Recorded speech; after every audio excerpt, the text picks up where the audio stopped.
Govinda Greens, premium and limited plots, prime location, destination that define your status. In front of Ames, Govinda Greens.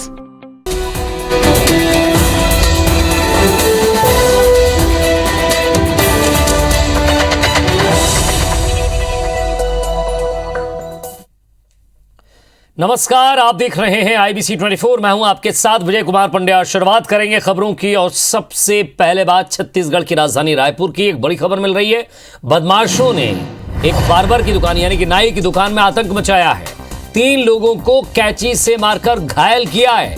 तो रायपुर बाजार चौक में बदमाशों ने आतंक मचाया। डीडी नगर थाना इलाके का यह मामला है, जहां रायपुरा बाजार चौक में एक शख्स पर 3 लोगों ने कैंची से हमला किया है, घायल किया है लोगों को।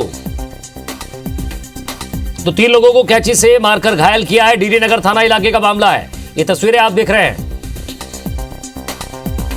और ज्यादा बातचीत के लिए हमारे संवाददाता तहसीन जैदी हमारे साथ जुड़ गए। तहसीन, क्या मामला था, आखिर क्यों यह हमला किया गया? मुझे देखिए, जिस तरीके से जो पूरा मामला है बाजार चौक रायपुरा इलाके का है, जहाँ पे एक सैलून है, वहाँ पे ये निगरानी बदमाश है ओम दुबे और शुभम, ये वहाँ पहुंचे हैं और पहुंचने के बाद वहाँ पे शराब पीने के लिए पैसे मांगे हैं और गल्ले में से जो पैसे रखने की जगह होती है गल्ला, उसमें हाथ डालने लगे। तो जो दुकान संचालक है हिरेन कुमार सेन और उसका भाई गौरव सेन, इनके द्वारा मना किया गया कि इसको ऐसा ना करे, लेकिन उन्होंने इसके बाद जो है दुकान में पैर करके ऊपर बैठ गया। तो उन्होंने बोला कि रोजी कमाने खाने के लिए है, तो उसी बात को लेकर विवाद हुआ है। विवाद होने के बाद ये जो बदमाश है ओम दुबे और शुभम, इनके द्वारा वहाँ जो कैंची रखी थी उससे दोनों भाइयों को मारा है और जिससे कि उनके मुंह पे और हाथ में और जांघ पे 3 जगह चोट आई है दोनों भाइयों के। और उसके अलावा जो वहाँ पे जो 2 ग्राहक थे उन लोगों को भी उसने घायल किया है। तो कुल 3 लोगों को इसने वहाँ पे घायल किया है इन दोनों बदमाशों ने। और बताया जा रहा है कि ये दोनों बदमाश जो हैं वो थाने के गुंडा बदमाश सूची में है और इससे पहले भी एक गोली कांड में इनका संलिप्तता रही है, काफी पुराने मामले में। लेकिन उसके बावजूद भी अभी तक इनकी निगरानी जो है वो नहीं खोली गई है, जिससे उनके हौसले जो है काफी बुलंद है। और अभी जिस तरीके से हम वहाँ मौके पे गए थे तो वहाँ पे इलाके में लोग काफी दहशत में हैं, क्योंकि बाजार चौक एक घनी बस्ती का इलाका है। वहाँ पे इस तरीके की बदमाशी के वास्ते तो दुकानें भी बंद हुई हैं वहाँ पे।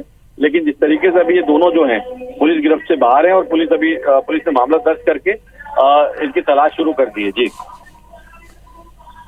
शुक्रिया तहसीन इस तमाम बातचीत के लिए। तो डीडी नगर थाना इलाके का ये पूरा मामला है और पुलिस तलाश कर रही है।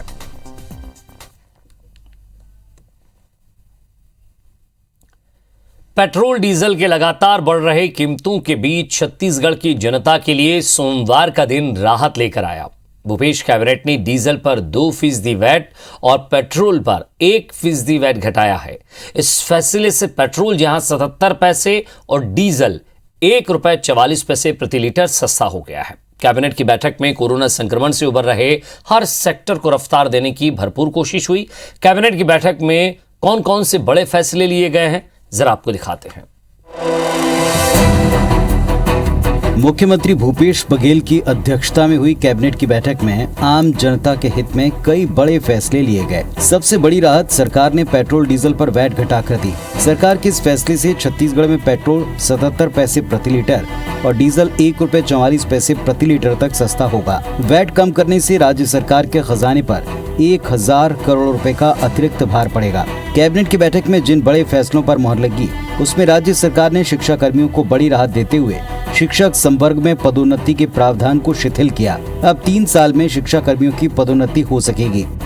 कैबिनेट ने प्रदेश के स्कूलों को भी पूरी तरह अनलॉक करने का फैसला कर लिया है। जीरम नक्सल हमले पर नए जांच आयोग को मंजूरी दी गई। सहकारी समिति की मांग पर उनके घाटे के लिए 250 करोड़ का प्रावधान किया। हुक्काबारों पर लगाम लगाने सरकार ने छत्तीसगढ़ संशोधन विधेयक 2021 के प्रारूप का अनुमोदन किया। औद्योगिक प्रयोजन के लिए आपसी सहमति से निजी भूमि क्रय नीति में संशोधन का अनुमोदन भी किया गया। 1% की यदि कमी होती है डीजल में तो राज्य सरकार को लॉस जो है वो 91 करोड़ और यदि 2% की कमी होती है तो 182 करोड़। और दूसरा ये जो पेट्रोल में यदि 1% की कमी होती है तो 56 करोड़, 2% की कमी होती है तो 112 करोड़। ये इस प्रकार का है। नियमित कक्षाएं संचालित करने का भी निर्णय हो गया है कि कक्षाएं नियमित चलाए जाने चाहिए। कैबिनेट ने धान से जुड़े कई अहम फैसले लिए हैं। इसमें छत्तीसगढ़ राज्य सहकारी विपणन संघ मर्यादित को धान उपार्जन और कस्टम मिलिंग के लिए खरीफ विपणन वर्ष 2020-21 में दिए 14.7 करोड़ की शासकीय प्रत्याभूति को 31 अक्टूबर 2022 तक पुनः वैधीकरण करने का फैसला भी शामिल है।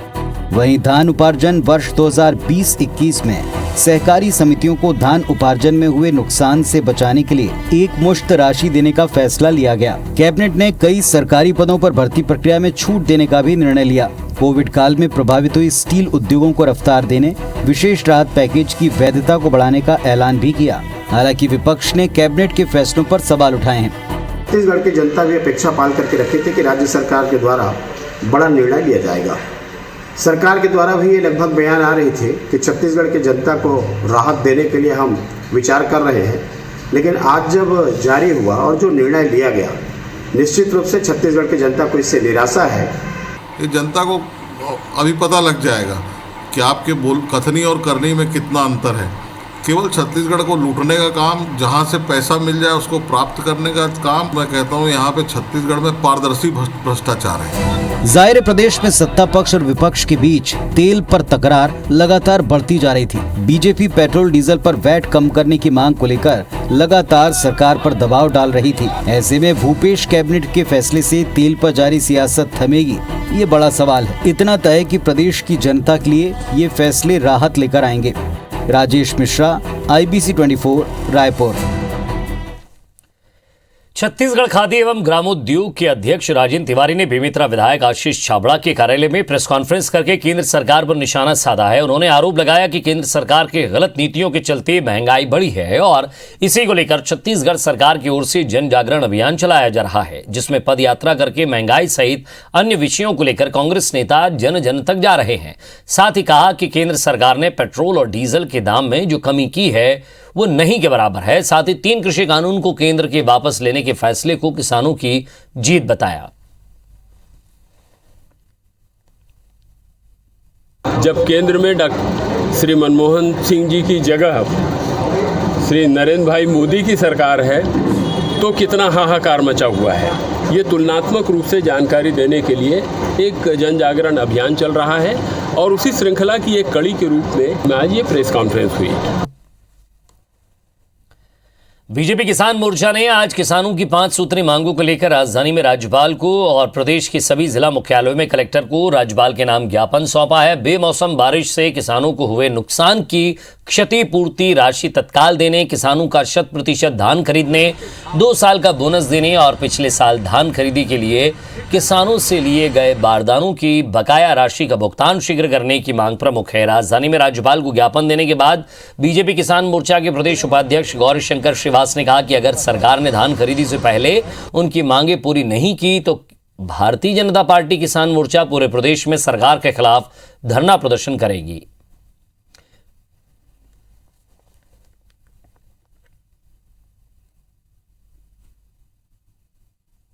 प्रदेश में बेमौसम बारिश के चलते लगभग 20 जिलों के किसानों का फसल बर्बाद हो चुका है। सरकार उसकी क्षतिपूर्ति तय नहीं कर पा रही है, कलेक्टर रिपोर्ट नहीं सौंप पा रहे हैं। किसानों के अस्तित्व का सवाल है। इस सारे विषय को लेकर हम लोग महामहिम राज्यपाल के पास यहाँ पर 6 सूत्री मांग को लेकर आए हैं। अगर सरकार इस पर किसी प्रकार से गंभीरतापूर्वक विचार नहीं करती, इसका निराकरण नहीं करती, तो आने वाले समय में बड़ा आंदोलन भाजपा किसान मोर्चा छेड़ेगा। नहीं, ऐसा कुछ नहीं है। पिछले साल भी 1 दिसंबर से थी और इस साल भी 1 दिसंबर से है। तो राज्यपाल को ज्ञापन दे रहे हैं अपनी इन्हीं मांगों को लेकर आज पूरे सभी जगह जाके। नहीं, उनको जनादेश तो ज्ञापन देने का ही है ना, अभी उनको तो ज्ञापन ही देना है। उसका तो आकलन ही नहीं हुआ अभी, पानी तो अभी 1-2 दिन का ही तो है।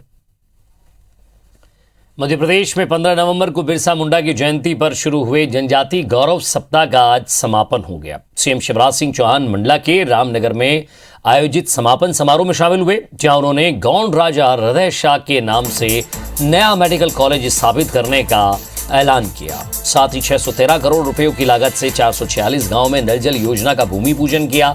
सीएम ने मंडला में 9 नए सीएम राइज स्कूल खोलने का ऐलान किया और रामनगर में 148 बैगा परिवारों को वनाधिकार पट्टे दिए और 123 गांवों को 11,310 हेक्टेयर जमीन पर सामुदायिक वनाधिकार पत्र सौंपे। सीएम शिवराज सिंह चौहान ने कांग्रेस पर जमकर निशाना साधा। उन्होंने आरोप लगाया कि कांग्रेस ने जननायकों को सम्मान नहीं दिया। सीएम ने कहा कि आजादी की लड़ाई में सिर्फ एक परिवार के योगदान का इतिहास पढ़ाया। सीएम ने कहा कि भाजपा सरकार विकास कार्यों के साथ आदिवासियों का सम्मान और उनका सशक्तिकरण करेगी। सीएम शिवराज सिंह चौहान इससे पहले मंडला जिला मुख्यालय पर स्थित अमर शहीद राजा शंकर शाह रघुनाथ शाह के जन्मस्थली पर पहुंचे, जहां किला परिसर में उन्होंने इन दोनों गौंड राजाओं की प्रतिमाएं स्थापित करने के भूमि पूजन किया है। इस दौरान सीएम शिवराज सिंह चौहान का आदिवासी परंपरा के साथ जगह जगह स्वागत हुआ। सीएम भी आदिवासियों के साथ ढोल बजाकर थिरकते हुए नजर आए।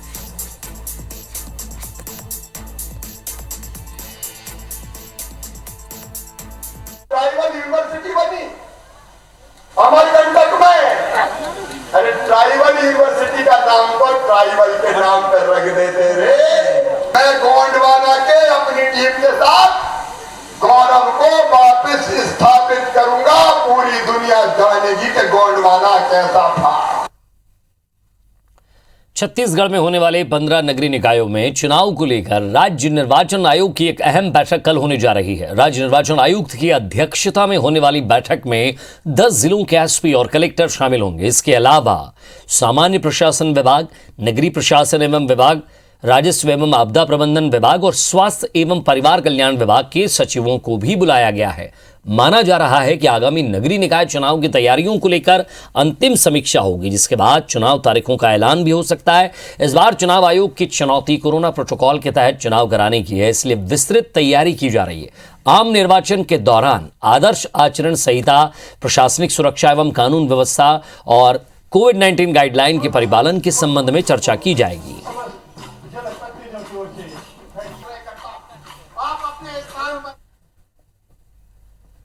और लगातार 4 साल से स्वच्छता सर्वेक्षण में पहले नंबर पर रहने वाले अंबिकापुर नगर को इस बार दूसरे स्थान से संतोष करना पड़ा है। सर्वेक्षण में दिल्ली को अंडरग्राउंड सीवरेज ट्रीटमेंट प्लांट के लिए 250 अंक मिले, जबकि अंबिकापुर नगर निगम को इस सूची से बाहर कर दिया गया। ऐसे में स्वच्छता सर्वेक्षण 2021 के परिणाम पर कई सवाल खड़े हो रहे हैं। ये रिपोर्ट देखिए। 1 से 10 लाख वाली आबादी वाली कैटेगरी में साल 2017 से लगातार 4 बार स्वच्छता सर्वेक्षण में पहले पायदान पर रहने वाला अंबिकापुर नगर निगम इस बार दूसरे स्थान पर रहा। इस साल के स्वच्छता सर्वेक्षण में दिल्ली को पहला स्थान मिला। इसके पीछे सबसे बड़ा कारण ये रहा कि दिल्ली को अंडरग्राउंड सीवरेज ट्रीटमेंट प्लांट के लिए 250 अंक दिए गए, जबकि अंबिकापुर नगर निगम को इस सूची से ही बाहर कर दिया गया। अंबिकापुर नगर निगम के महापौर का कहना है कि पहले ये बात कही गई थी कि सीवरेज के इस क्राइटेरिया में सबको शामिल किया जाएगा, लेकिन सर्वेक्षण में इसका पालन नहीं हुआ। ट्रीटमेंट करके जो अपने को सीवरेज छोड़ना है, उस लाइन में हमने सीमित संसाधन में अपनी कोशिश की थी, लेकिन हम पीछे रह गए।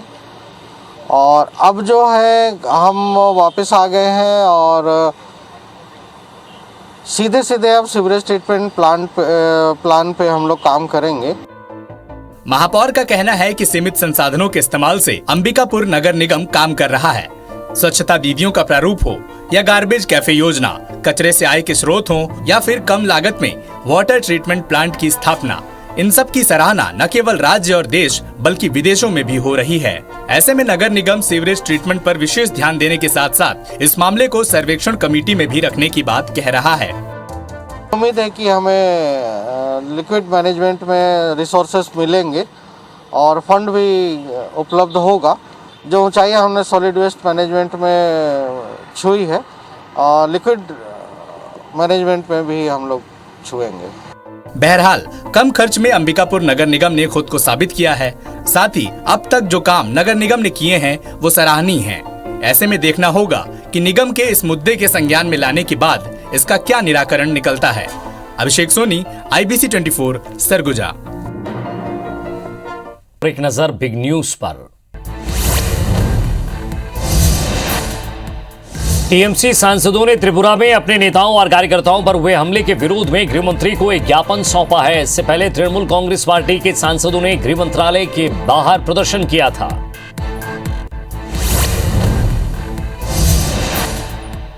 उत्तर प्रदेश में आगामी विधानसभा चुनाव को लेकर सरगर्मी तेज हो गई है। बीजेपी के राष्ट्रीय अध्यक्ष जेपी नड्डा ने गोरखपुर में वंशवाद की राजनीति पर जमकर हमला बोला। नड्डा ने कहा कि विपक्षी पार्टियां वंशवाद को लेकर चलती हैं, हम राष्ट्रवाद को लेकर आगे चलते हैं। विपक्षी पार्टियों में जो कुछ है वो वंश के लिए है।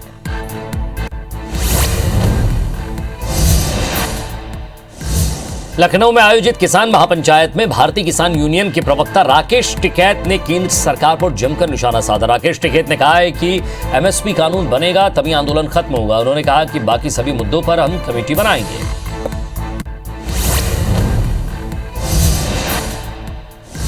संसद की शीतकालीन सत्र से पहले 28 नवंबर को सर्वदलीय बैठक होगी। इस बैठक में प्रधानमंत्री नरेंद्र मोदी भी हिस्सा ले सकते हैं। आपको बता दें कि अगले सोमवार यानी कि 29 नवंबर से संसद का शीतकालीन सत्र शुरू होने वाला है। पूरे सत्र के दौरान करीब 20 बैठकें होंगी।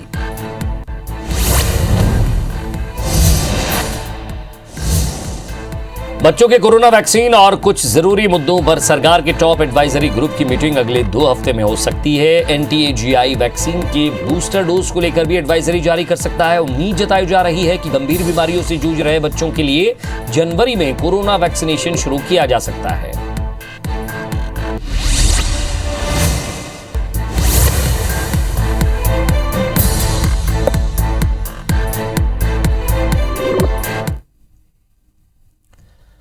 और बात भोपाल की, जहां भोपाल पुलिस ने बदमाश सोनू सपाटा और उसके साथी रफीक को गिरफ्तार कर लिया है। दरअसल आज जिन बदमाशों ने एक वीडियो इनका वायरल हुआ था जिसमें ये दोनों आरोपी अजय नाम के एक युवक को फिल्मी स्टाइल में लात, घूंसे और बेल्ट से पीट रहे थे।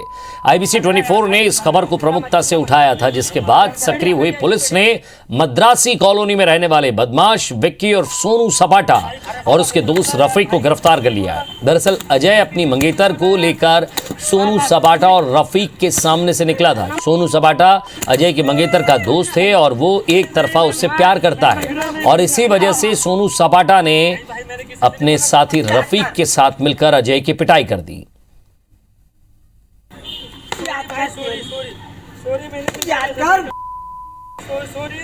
मद्रासी जो कॉलोनी का ये अजय फरियादी है, इसने आके रिपोर्ट लिखाई थी कि अपने मंगेतर के साथ में जा रहा था। जो सोनू सपाटा है ये उसके मंगेतर का दोस्त है, तो वहाँ साथ में जा रहा था। उसने देख के उसके अपने पास बुलाया और ला के उसके साथ मारपीट करी। दोनों आरोपी की गिरफ्तारी हो गई है। हाँ। राजनांदगांव के बाग डोंगारी में धमकी देकर वसूली करने का एक मामला सामने आया है। दरअसल कार्तिक राम यादव की सर्पदंश से कुछ महीनों पहले मौत हुई थी।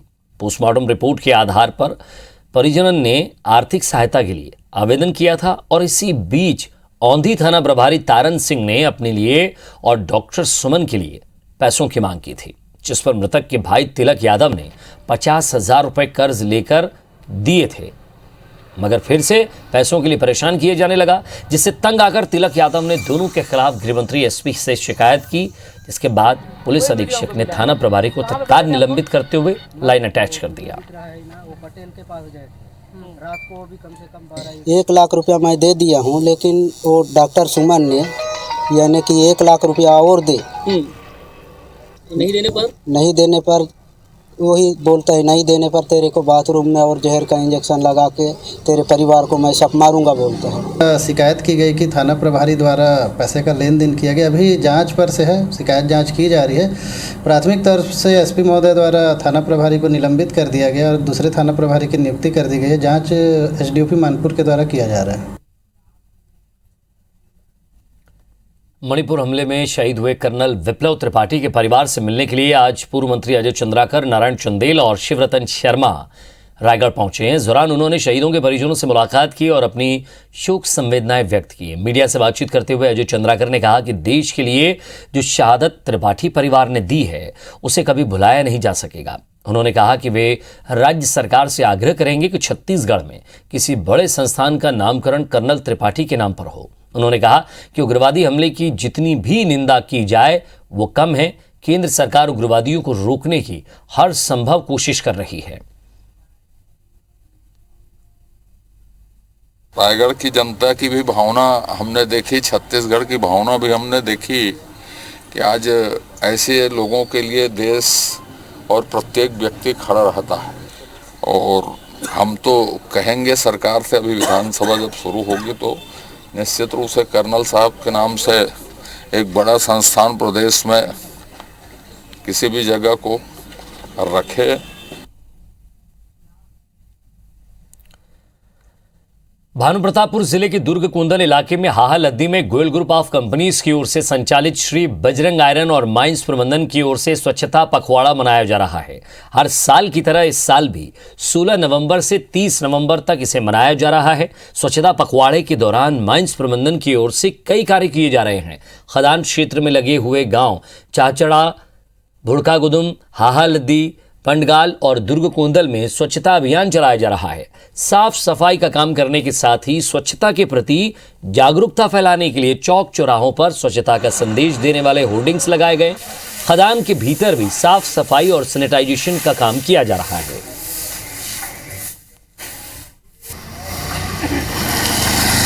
हर वर्ष 16 नवंबर से 30 नवंबर तक स्वच्छता पखवाड़ा मनाया जाता है।